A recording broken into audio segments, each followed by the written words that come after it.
Over into Mike Palmer. So just in terms of culture and engaging with other units and other bodies, engaging in the promotion and introduction of canals to other groups. Mike is the director and chair of the Waterway Recovery Group. He sees this as the national coordination body for the voluntary labour on the inland waterways of Great Britain, promoting best practice in volunteer restoration of the canals. So in keeping with the themes that we've discussed throughout the morning, Mike is going to take us through some ideas and concepts and stories of his work and the work of the volunteer groups throughout Great Britain. Mike, I'll introduce you and invite you to the stage. Thank you.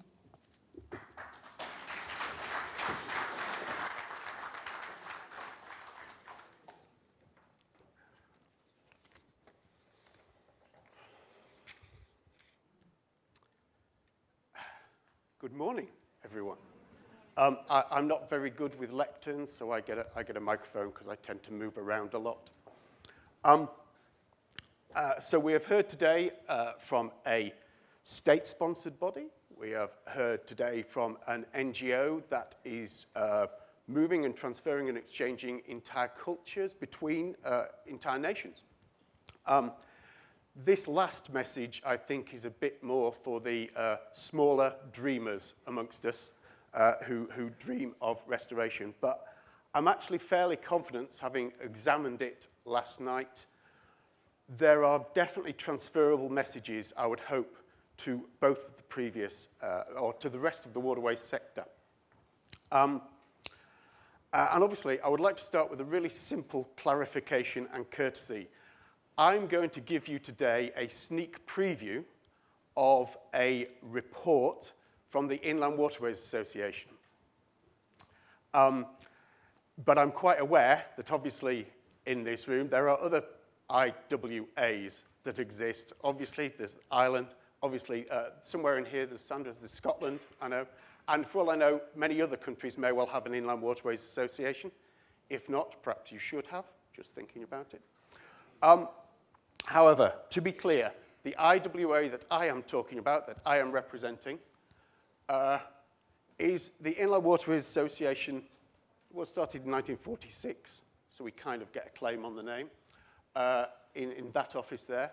And to be clear, it's looking after the waterways of England and Wales. It is a charity.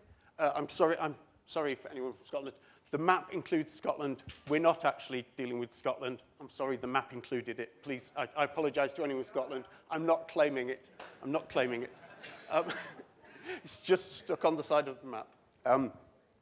Waterways of England and Wales. We are the charity that works to protect and restore the country's 6,500 miles.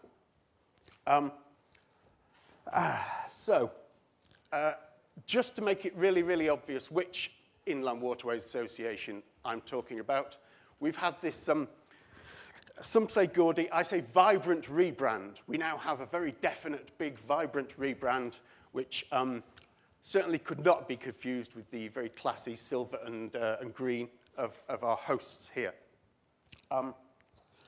So what are we all about? What does the IWA seek to achieve? Well, those are our objectives from this year's annual report. They're actually what we intend to do. It's not that we've pulled those out of our articles of association. They're actually where we're focusing today.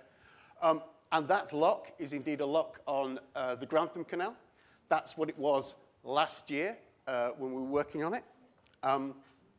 Those are all our volunteers working on lock 15. That was a camp I've been running several times on there. And actually, what I forgot to sneak into this presentation is actually that lock was opened 2 weeks ago.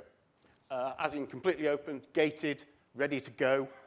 Admittedly, there's quite a bit of time before we actually get a boat too near it. But where those vans are is now clear canal, and a boat will be nudging up and down it very soon. So we really do quite significant work. What's the next bit? Where do I fit in? So that's me. As I say, I do lead camps. I am the chairman of Waterway Recovery Group, which is a small part of the IWA. specializing in the practical side of things, the actual restoration. We're part of the IWA. And this is a photograph that people use a lot, mainly because, apart from the fact it shows me working, which is increasingly rare, it's a photograph of me and my wife working together on site. This is my wife, and people use this a lot, saying, oh, it's lovely, they're working together. What I keep going on, I say, we're building a wall between us. This is not a great, this is a lovely photograph for publicity. It's not a great story for me and my wife. However, that is me working on site. That's actually Bridge 83 on the Oxford, where we're restoring it. Yes, so where do I fit in? I'm chairman of the Waterway Recovery Group, a small part of the IWA. Right. So this is a sneak preview of a report that is yet to be published, which obviously means I have to put the disclaimer on this. This is yet to be approved by the IWA trustees, so it's just possible some of the words, theories, etc., some of the photographs might change.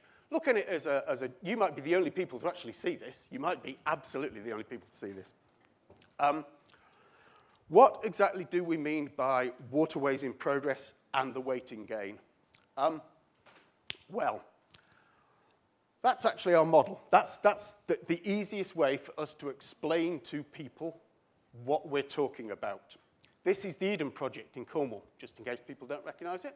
Enormous, great project, multi-million-pound project. Basically, several biomes, started from scratch in mid-90s, opened in 2001. And kind of by definition, this was always going to be a work in progress. It involved growing things from seed, and some of the stuff was going to take 50 years to grow. This is an amazing tourist attraction, generated approximately $1 billion for the Cornish economy. But right from day one, it was just the nature of it meant it was going to be a work in progress for a very, very long time. But the key point, as somebody who walked around it in 2001, where there was stuff like that high growing out of the ground, where the signs were bigger than the trees they were illustrating, and where they hadn't even got entire biomes up and running, and they were just saying, to be filled, it was still as inspiring, as exciting, such a great day out, and was literally delivering benefits from day one. Just from day one, absolutely, day one, week one, you could turn up and be inspired and go away thinking you had a fantastic day, even though you were looking at stuff that high that had yet to grow to 80-foot monsters.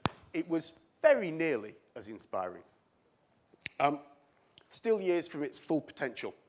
I am slightly ashamed that actually, having read some boards out there, it looks like I could have actually used Leipzig as an alternative model for what we're proposing. 20 years of growth, but actually delivering results from day one. However, Eden Project is what we're sticking with because actually it's a better recognized thing within the UK. And we detected, this is our example to give the public a viewpoint. We detected that actually, for quite some time, I'm going to give a very, very poor and potted history of restoration in the UK from about 1998 through to about now, actually.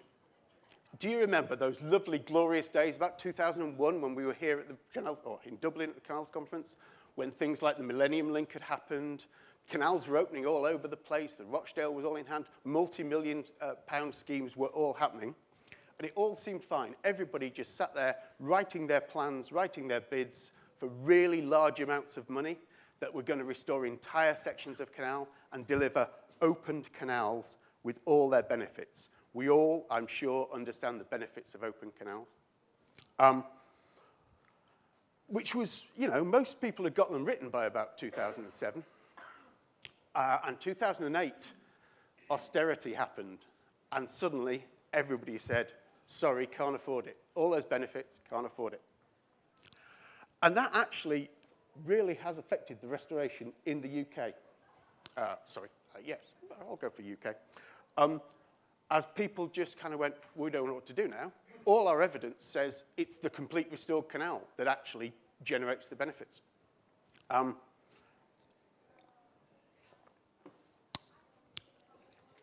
And we think that that's really, really wrong. We think that actually that's the indication of something that's not making the most of the opportunities being presented. And so what we've written this report specifically to give a bit of a kickstart to the restoration movement, to say, actually, don't get distressed. Please play the waiting game. So we have, this is a perfectly good example of what I'm talking about. This is Katie's Cafe up on the Chesterfield. Just outside, you can just see it, there is a lock. It is a restored lock. Now, it is a beautifully restored lock. And the cafe that came with it is delivering benefits right from day one. It is a crucial, I'll talk about it later in one of the case studies, it's a crucial part of the community, without a shadow of a doubt. Now, the lock is restored. It's going to be a very long time till they get a boat to it, that's for sure, because going that way, it's a few years, and going that way, it's a lot of years. But we kind of detected that lots of people were sitting, playing the waiting game, waiting for it to just get better, waiting for money, waiting for their bid to become reality again. When actually, what we were doing, small partial restorations, was utterly brilliant. Now, we've written this report.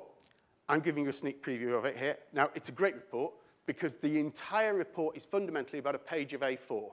That's the words, that's the text, it's just a page of A4. The rest of it is case studies. And case studies I'm going to fly through now. Hopefully, you will find quite a few of them useful. But what I want to read is the text. I'm not going to read the entire page. I want to read the text that I think sums up the whole argument, which I shall read from my laptop because I wasn't able to print things out earlier. Which obviously talks about the wonders of restoration and a fully funded navigation, etc. But what if we've been thinking about waiting all wrong? While banging on about a shiny new waterway that could be delivered next decade or harking back to the canal's glorious past, are we not undervaluing the present of restoration activity? IWA believes this is an area that's been neglected and misunderstood for too long. Restoration schemes are not just a means to an end. They have a life of their own and can bring quantifiable benefits at every stage. While its interim benefits are obviously no substitute for the long-term gains of full restoration, they have the potential to completely transform the landscapes and local communities they touch along the way, as well as keeping the project moving forward. And that, in a nutshell, is the report.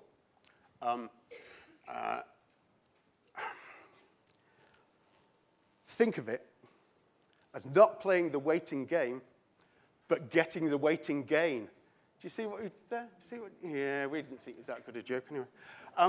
Okay, we are talking about the vision to turn people's unfinished business to everyone's advantage.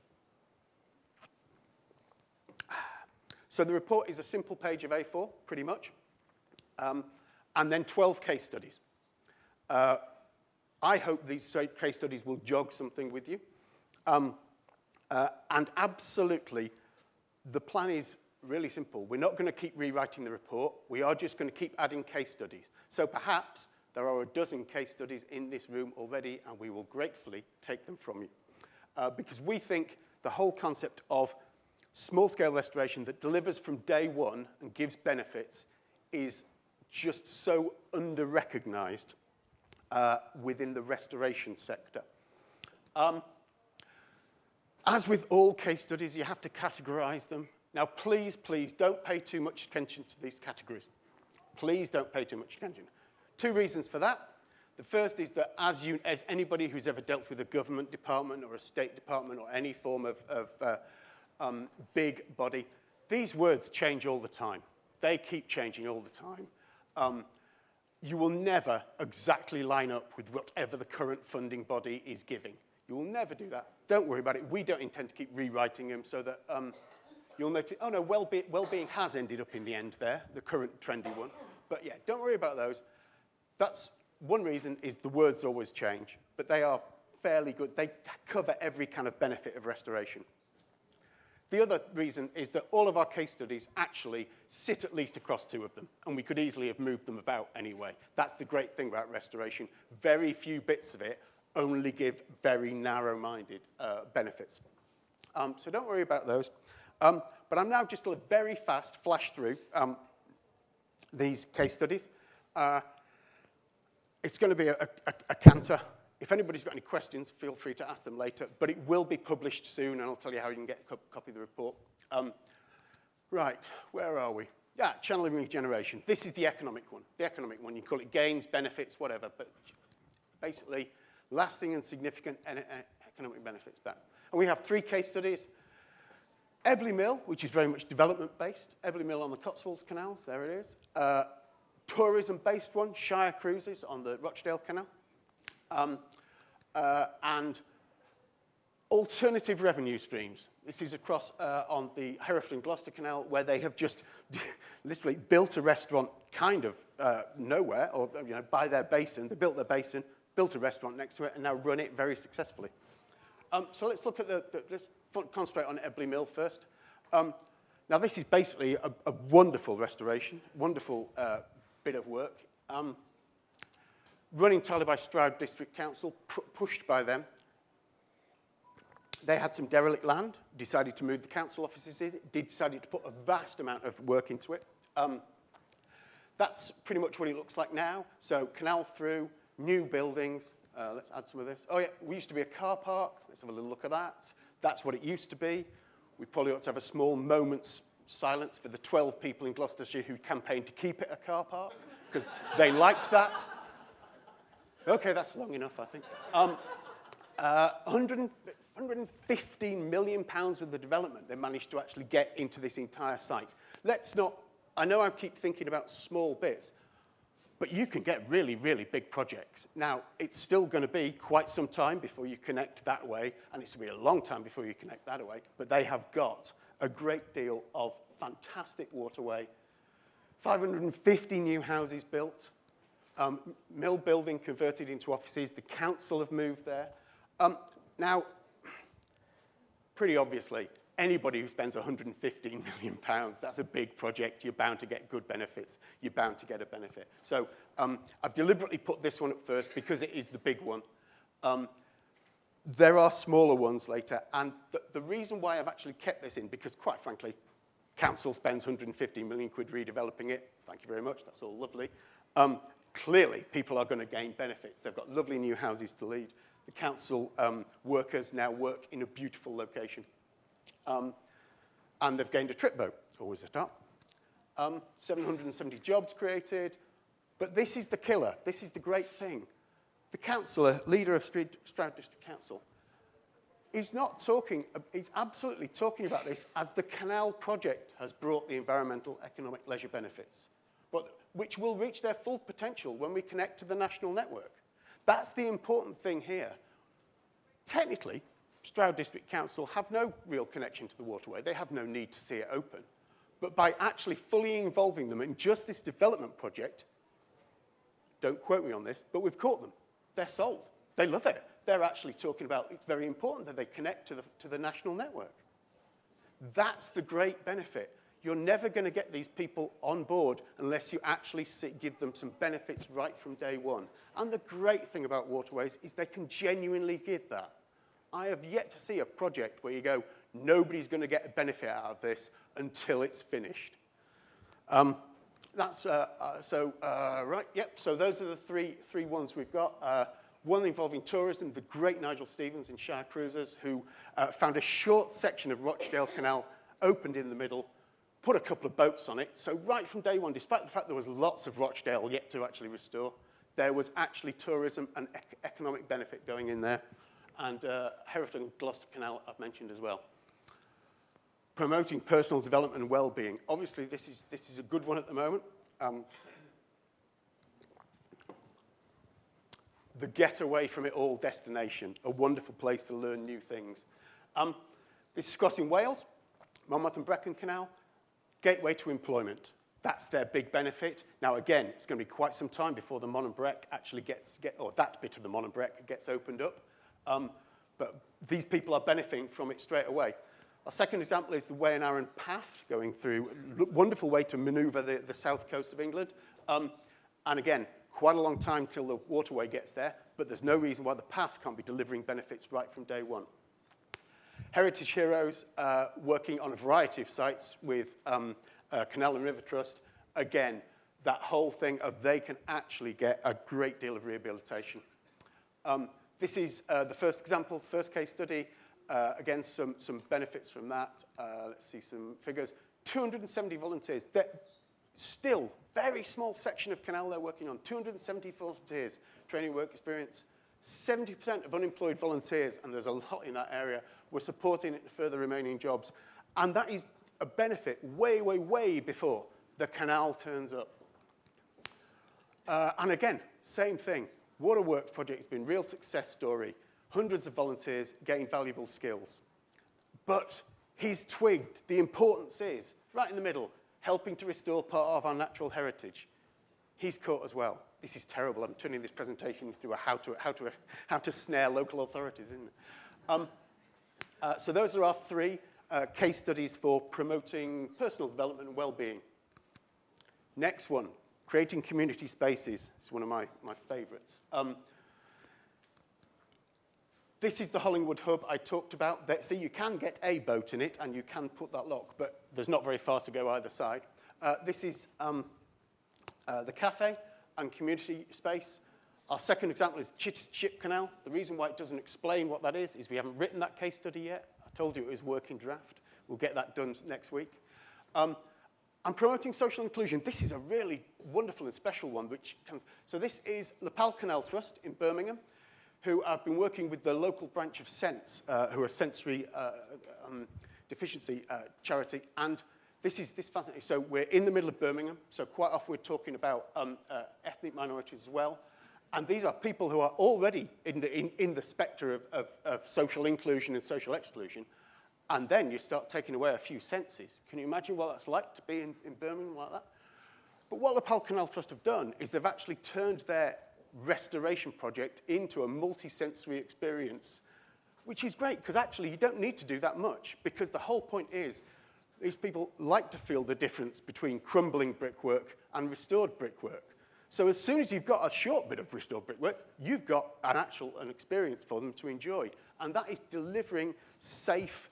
They arrive by water on the existing Worcester and Birmingham, walk onto the site at the junction, and kind of enjoy the experience of this is what all the various sensory parts of a canal restoration is. Huge done.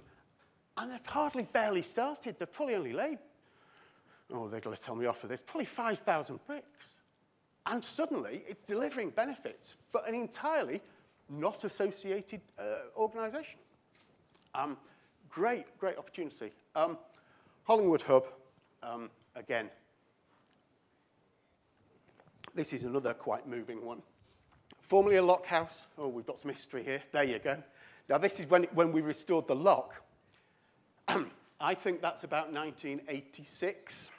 If you really want to know, I'm actually in that photograph. I am, handily, the person just behind the logo. But I am. Complete fluke. That was just where I was standing. And we restored it, and we restored it quite quickly. But it was just a lock. It was just a lock. Then somebody came along with a whole load of extra dosh. We restored some canal, whole load of dosh, built the cafe, and absolutely 55,000 walkers, 30,000 cyclists each year, and great. This gets me. Hollingwood Hub has brought amazing benefits to an area that had come to regard itself as being as derelict as the industry it once overlooked. This isn't, and people where an industry is considered derelict, they actually consider their area to be derelict. And we've put a cafe there and given them a hub, and that cafe has got an upstairs section that is full of evening classes, full of social activities. Great benefit. And it's going to be quite a lot of time before we actually get any boats going through there. So those are our three case studies for creating community spaces. And the final one, possibly the most important one, that would be a value judgment. Enhancing heritage and habitats. We all know the byline here. So our examples are Churnick Valley Living Landscape Partnership, which is in the Midlands. That's in Midlands, England, not Midlands, Ireland.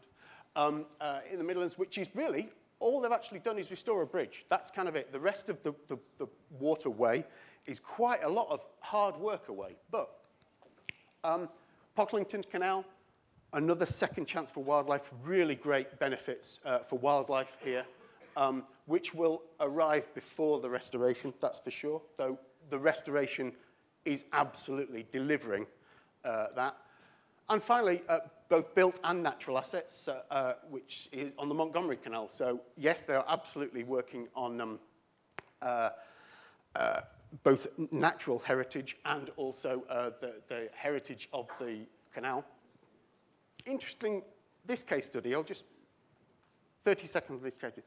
The interesting bit about this case study is it's not actually, I could tell you about a bridge they'd restored, which everybody loves. I could tell you very much about their award-winning nature reserves, which are, even though they're, again, canal, some way away, their nature reserves are award-winning world-class nature reserves in terms of what they're doing in the area. But actually, the real point for this one is that actually, at the very start, they wrote a really good conservation policy document that included all of the built and natural heritage assets, and that's the actual little investment that they put in that is giving benefits all the way through. Whenever somebody comes to them, they actually have got all their thinking through about whether it's, somebody says, I'd like to restore a bridge, somebody says, I'd like to build a nature reserve, what can you do with my field next to it? It's already there. And that is absolutely the small investment that delivers benefits from day one. However, I'm supposed to be talking about the Churnick Valley Living Landscape Partnership, which is fine. It's a partnership with 20 other organizations, so it's quite big. They're not doing a great deal on the waterway.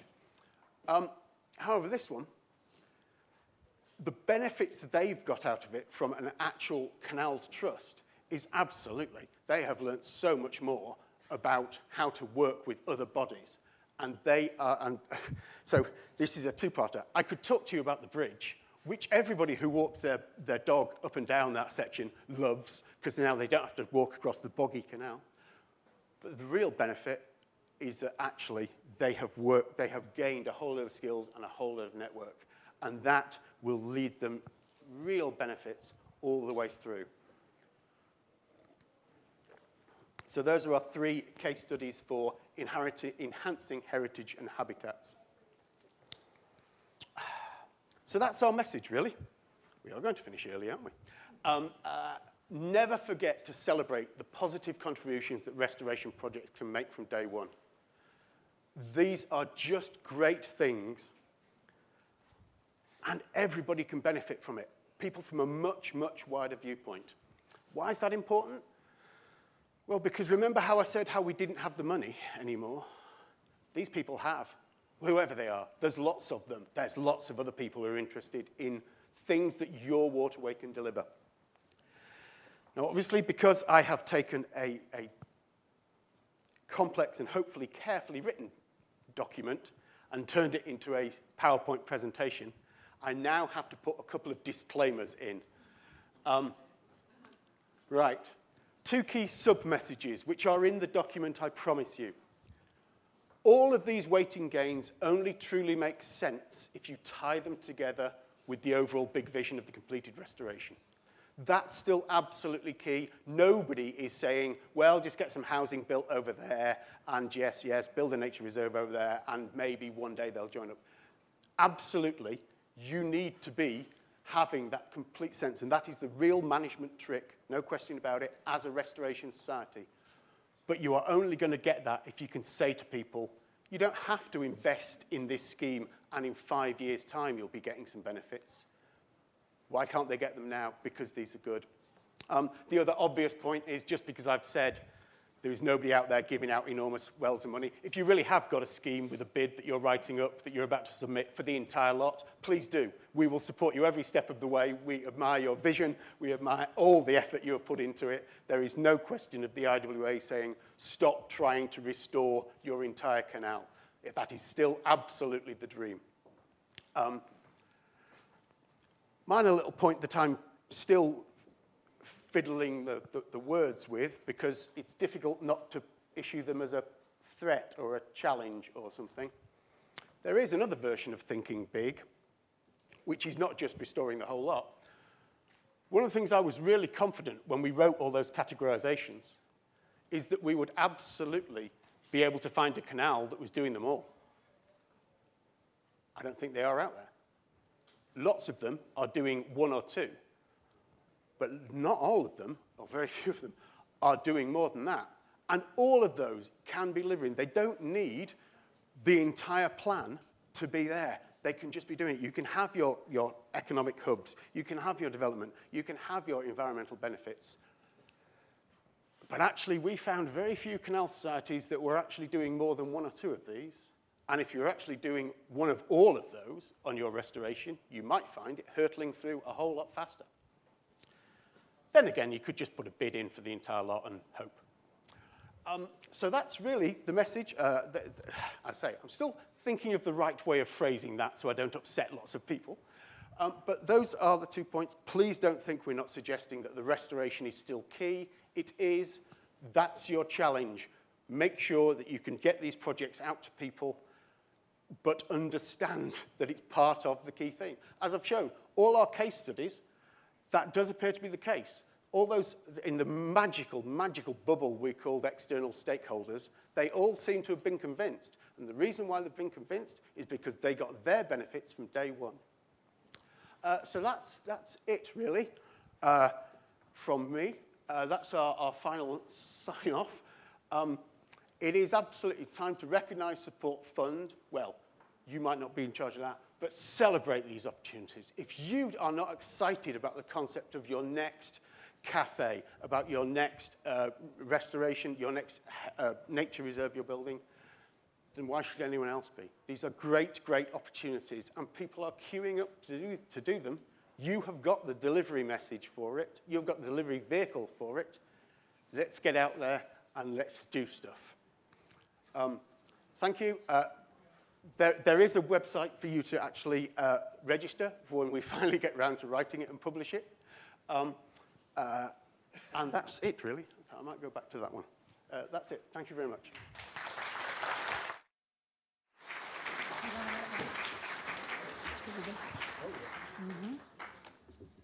I'm just going to present Mike with his Virgie. Thank you very much, Mike.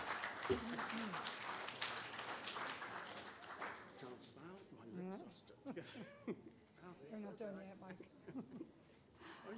done yet, Mike. I'm going to add, before I invite everybody up, I'm just going to surmise what Mike has said, but I'm going to ask the speakers to come back up on stage so everybody gets the opportunity to speak. I might ask your translator to, Jason, just before you take that away, you might want to come back again for any questions for the Chinese delegation, potentially.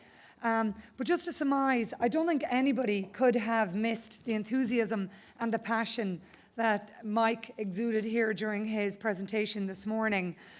Certainly he mentioned dreamers at the start of his presentation. Also, I don't think all of yours were dreams. Quite a number of them were realised, and you have seen the fruit of your work. Certainly one that stood out for me there was the Hollingwood Hub. You know, we mentioned, and a number of speakers, including myself, mentioned earlier about the restoration, the regeneration and the reimagination, and how it leads to business and community engagement and what that can achieve, and how it's important for that reimagination. It encourages growth and participation, so it encourages growth in those using the waterways, using the towpaths alongside.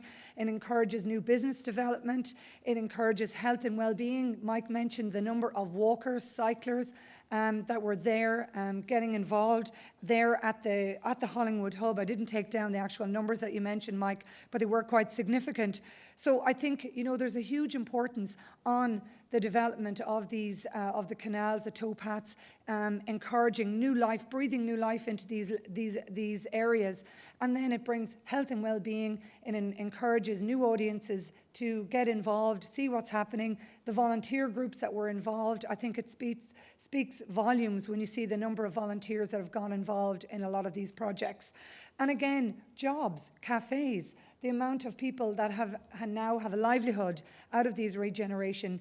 We ourselves, we will have speakers talking about a number of projects that are taking place here in Ireland. I won't jump on that and take away from their presentations. However, there are a huge number of projects that are taking place, and there are others here that will be talking about them today. But I would now like to invite our speakers back up on stage, and I hope there are some questions from everybody, and we can ask some questions about what we've heard here this morning. Catherine and Chairman Shu, would you like to take a seat? No, I can stand, Mike, it's okay. I'll stand and help. And we have roving mics here in the audience, so if anybody has a question, could they raise their hand, and we will bring a mic to you. Any questions? Brian, did I see you with your hand up? No?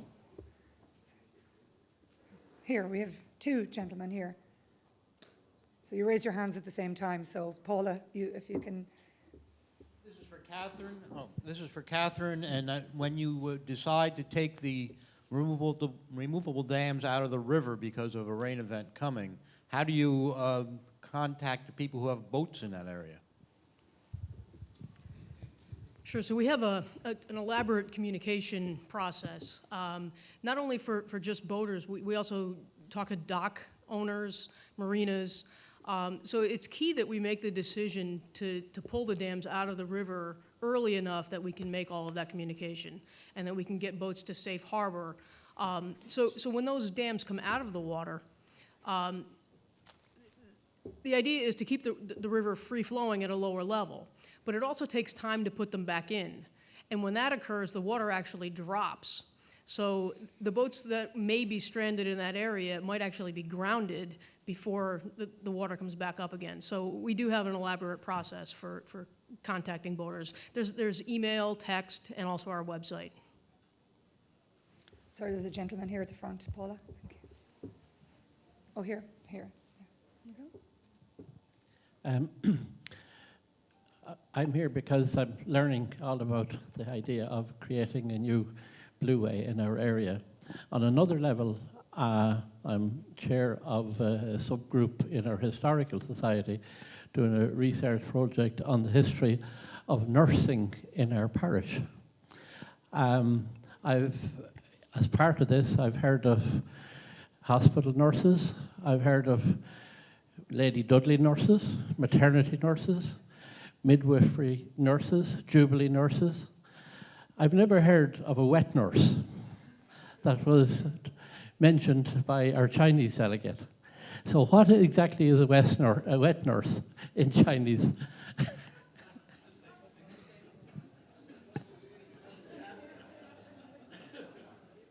Do you want to answer?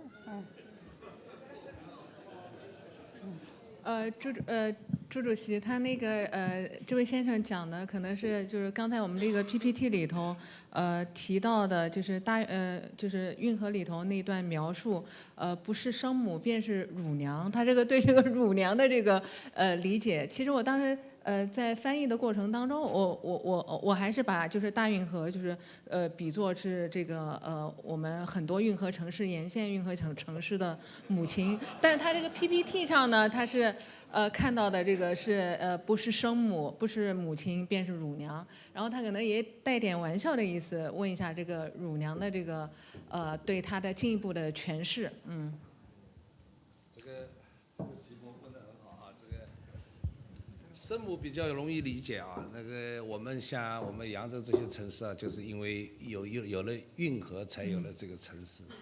那么这个在这个沿着运河过程当中呢，也不是说是一开始就布满了很多的这个城市。那么在这个过程当中啊，它有一种延伸。所谓乳娘，就是怎么说呢？就是它是一种对这个运河的城市的一种发展的，它的一种再生再创的一种新的动力啊，是一种新的这种动力，就是是一种外部的力量啊，这个。那么你对这个题目如果有兴趣的话呢，我们过后啊，我跟你两个人单独再可以聊一聊啊。This is a very interesting question. Because canals are not natural rivers. Because between mother and children, that's a biological, natural bond. And that because waterways are artificial, man-made. That's why in the PPT, the translation used, it's like not a biological mother, but it's like a nanny, or using the word wet-nurse. That's because of the waterways, the canal has played an important role in the formation or in the development and prosperity of Yangzhou and many other cities along the China Grand Canal. That's why actually a former state leader in China, he wrote an article, and he given a title to his article that the China Grand Canal is either a biological mother or wet nurse or nanny to many Chinese canal cities.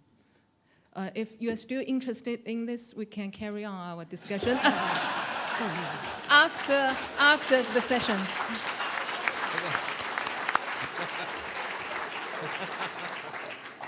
Thank you. Very well answered. I'm glad you answered that and not me. So that adds another string to your research when you go back home. So we have another question. My name is Clive Field. I'm from the Cotswold Canals Trust, which featured in Mike Palmer's excellent presentation. And it's a question to Mike, other than a thank you for all that the Waterway Recovery Group, the work is done for us. Mike, is now the time to tell them where the Inland Waterways Association annual general meeting is going to be this year. Ooh. Oh, hang on. I know the answer to this. Thank you. It is actually in Ebley Mill, where they're on the Stroud, 29th of September, where the IWA's AGM will be. Again, I'm quite sure that Stroud District Council did not spend £115 million just to give us a nice venue for our meeting, but it is quite convenient, and we shall absolutely love being there because it is a great venue. Although obviously almost all of the credit goes to others, IWA will try and sneak a bit when we're there, I can assure you. Yeah, it is indeed. Our AGM is being held at Ebley Mill. Okay, yes, yes. Again, that's not a problem. Everyone can arrive by trip boat. Thank you, Mike. Brenda, I see you have a mic down there. Brenda Lagan Navigation Trust from Northern Ireland. It's a question for Catherine. Catherine, given that previous intelligence was predicated on that 100-year weather scenario, how are you forecasting maintenance budgets for the next 10, 15 and 20 years? Well, we certainly don't have a shortage of maintenance or capital investments. I think with the tools that we're developing with better technology, we're able to forecast deterioration rates and try and fix the worst first. I think it's also important to keep the good. Then it doesn't deteriorate. So it's sort of a balance. And we also want to look at, investing in economic development projects and the Empire State Trail. So it's really a balancing game. And I think through enhanced inspections that we're doing, we're achieving that.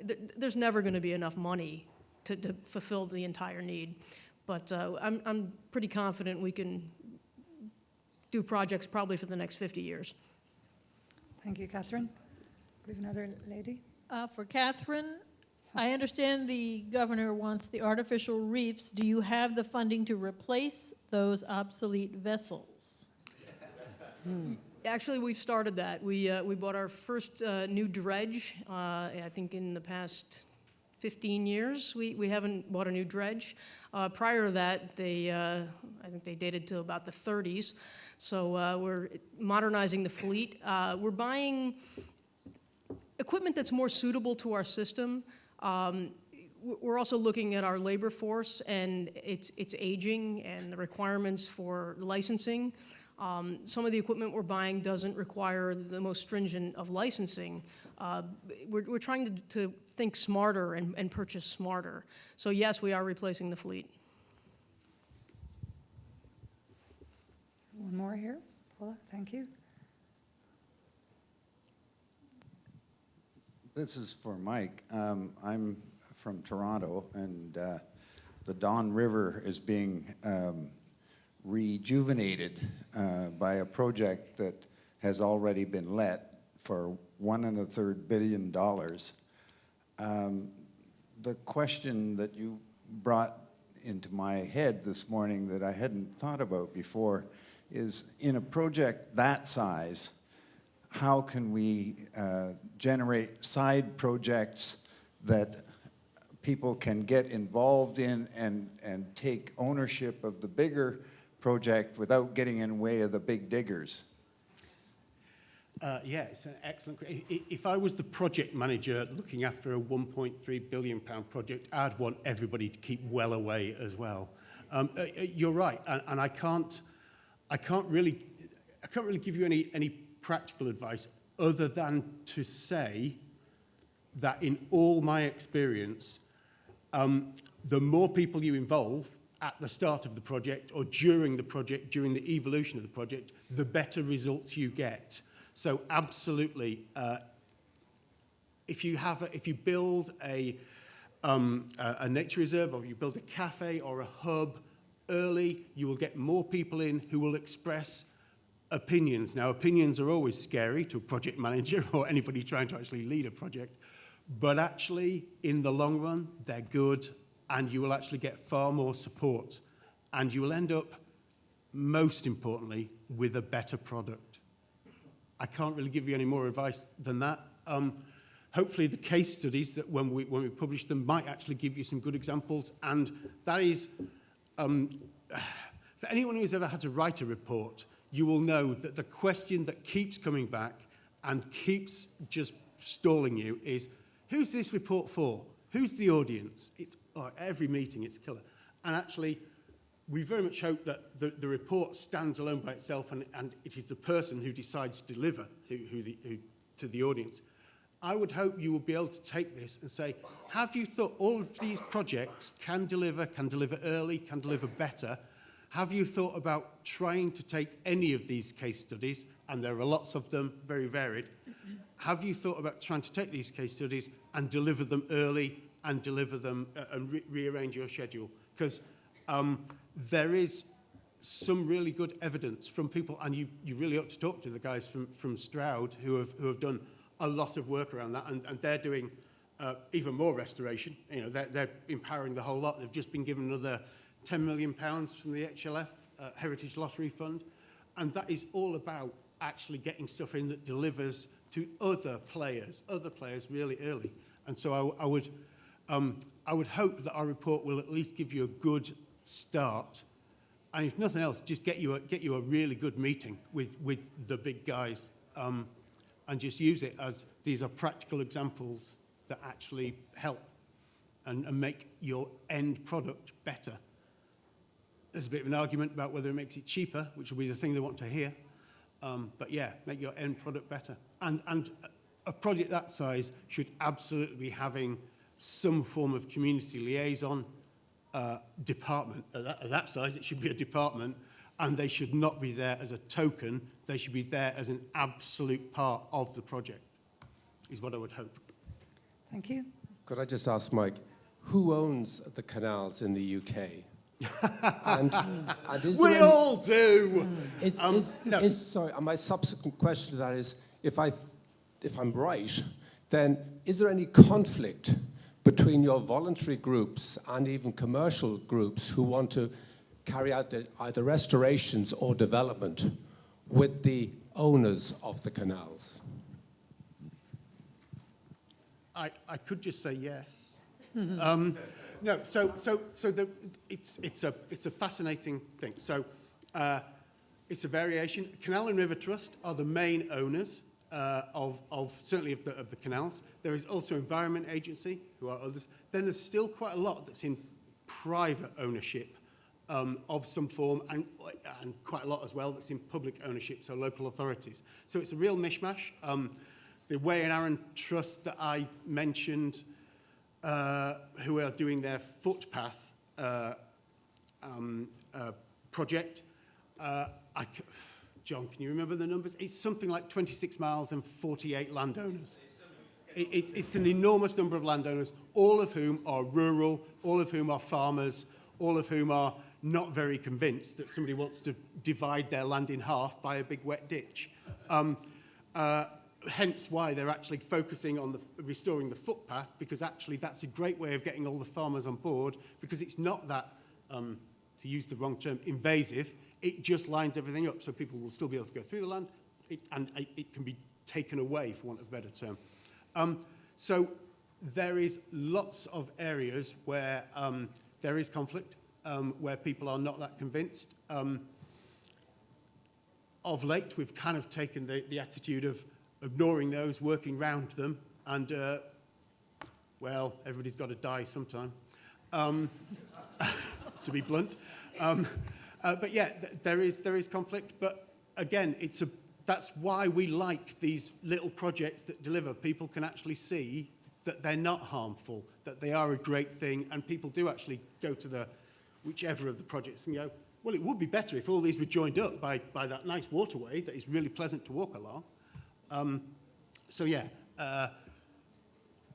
and so landowners, obviously a problem, they don't like change. We know that, landowners don't like change.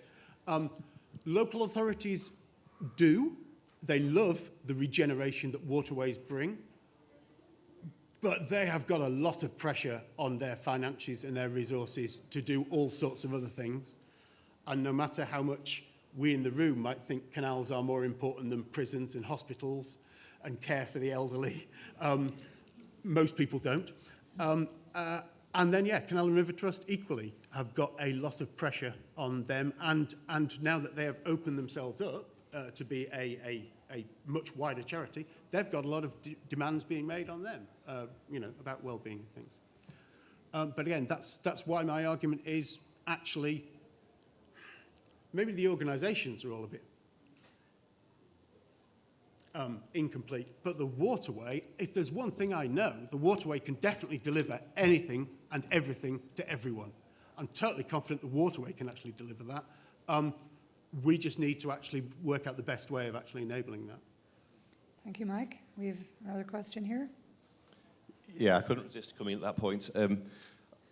Mike, I have a marina on your patch in England, in Cheshire. Also landowner, ex-farmer, so I fit those category of people that you.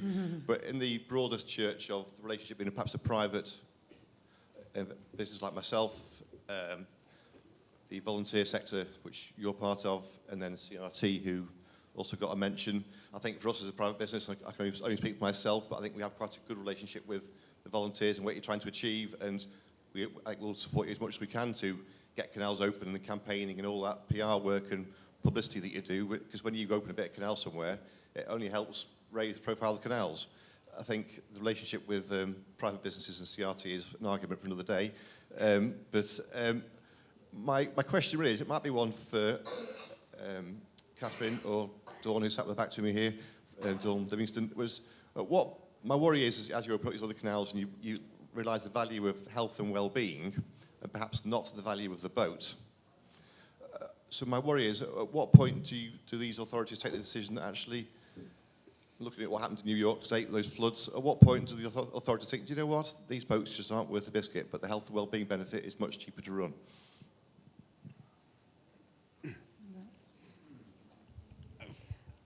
Well, I think when you look at the economic benefits that I discussed, it was in the billions of dollars.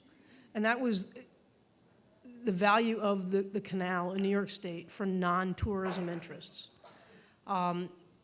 Yes, the water may still be there, but the way it's impounded allows it to be used. And I think navigation continues because of those impoundments. There are also a number of businesses, especially in the western part of New York State, where the canal is their main street. They've embraced the waterway and they've built their community around the canal. All of their restaurants and retail is centered around the canal. I think the community upheaval and their voice would be louder than those who would wish to stop navigation. Thank you. I completely agree with that, and it is absolutely, that is our biggest challenge here, is that we know waterways are worth it. Unfortunately, there's the general community are not utterly convinced and are too easily convinced by, well, that breach is going to cost you 12 million to repair, you know, and it's only for the benefit of a few boats. And actually, we know that's not the case. We know that actually there's a whole load of lots of other benefits, but also all that community like to see those boats. And I'm a big fan of making us earn our living in terms of actually justifying ourselves. And the best way to do it is just have every other bugger on the street saying, yes, it's worth it. You know, why make things hard for us? Why should we have to convince them that it costs £12 million to do a repair? Why don't we just have the entire community banging on their door saying, could we have that restored, please? That's worth it. Thank you. We have one more question here, Paula, and I think there's one at the back as well. We may break then for lunch. Hello. John Pomfret, member of the IWA in England. A question for Mr. Zhu. You mentioned at the beginning of your talk the amount of freight that is carried on China Grand Canal, but then the rest of your talk was all about regenerating the canal for recreational use and well-being and so on. Are you also keen to promote increased use of freight and to promote the sorts of facilities that allow freight traffic and recreational use to coexist? 朱主席，这位先生他是来自英国的，他提的问题就是在刚才我们的这个讲话过程当中介绍的这个大运河的这个功能当中，可能最后部分就显示的就是文化复兴啊，还有包括一些就是对休闲和娱乐的这样的一些功能。他就提到就是在这个整个的对大运河的复兴当中，对于这个它的这个交通运输的功能和这个文化休闲功能，怎么样让他们来共生共存？这是一个很好的题目了。那么现在从中国的运河来讲呢，它这个是一条大运河，横穿1200公里。那么这个黄河以北以南的这个运河呢，现在它还有运输功能。黄河以北的这个运河呢，基本上它已经是断流了，这是我们现在的一个现状。For the China Grand Canal, it's a very long canal. It's over 1,000 kilometers, used to running through Beijing to Hangzhou. And currently, for the navigable section, it's only from Shandong to Zhejiang. That is down south to the Yellow River is still navigable, and north side of the Yellow River is non-navigable. 那么从以北的那一段呢，我们现在主要就是这些运河的古道怎么来这个挖掘、传承保护它的这种文化，特别是因为运河的我们在研究的过程当中运河的文化是一种包容的文化、开放的文化，是一种融合的文化。那么这种文化对现在的一个城市的治理、生态的修复，包括一些人文精神，包括民族相风，都有很重要的这个影响和这个作用。